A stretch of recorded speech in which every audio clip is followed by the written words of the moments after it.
भक्तजनों जय माता दी। माघ मास की कहानी, माघ स्नान की कहानी। हमारे धर्म ग्रंथों में माघ मास का एक अपना अलग ही महत्व है। इस तथा इसे पूर्णकालीन महीना माना जाता है। माघ मास में तिल का विशेष महत्व है।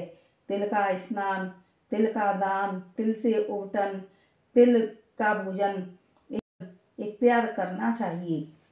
बहुत से लोग सुबह सूर्योदय से पूर्व माघ स्नान करते हैं, तिली की लकड़ी पर हवन करते हैं, कथा सुनते हैं, महात्म्य पढ़ते हैं, सुनते हैं, दान पुण्य, हरि विष्णु के चरित्र कथाएं इत्यादि सुनते हैं।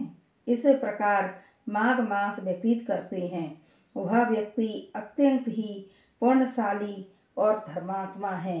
इन्हीं कहानियों में से यह एक है माघ मास की कहानी, माघ स्नान की कहानी। प्राचीन समय की बात है कि नर्मदा नदी के तट पर एक सुब्रत नामक ब्राह्मण निवास करते थे। उन्होंने वेद शास्त्रों का अध्ययन किया था तथा उन्हें कई वेद शास्त्रों का ज्ञान था। ज्ञानी होने के कारण वह अन्य शहरों और देशों में भी जाया करते थे, इसलिए उन्हें कई भाषाएं भी आती थीं। उन्होंने अपने ज्ञान का उपयोग कभी भी अपने लिए धर्म कार्य आदि में नहीं किया और सारा समय धन जोड़ने में ही लगा दिया।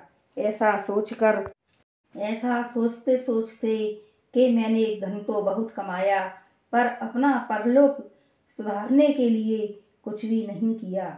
वह अत्यंत दुखी होकर के सो गई।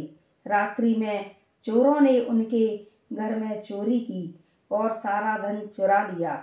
सुब्रत जब सोकर उठे तो देखा कि चोर चोरी करके धन ले जा चुके हैं, फिर भी उन्हें धन चोरी होने का कुछ भी गम नहीं था। अब वह सोचने लगे कि कैसे वह अपना परलोक सुधारें, तो उन्हें माघ स्नान की बात याद आई।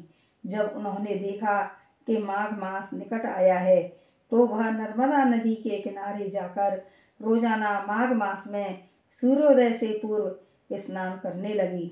माघ मास पूर्ण होने पर सुब्रत ने अपने प्राण त्याग दिए और उस समय सुब्रत को लेने एक दिव्य विमान आया और वह दिव्य विमान पर बैठकर वैकुंठ लोक को चले गए।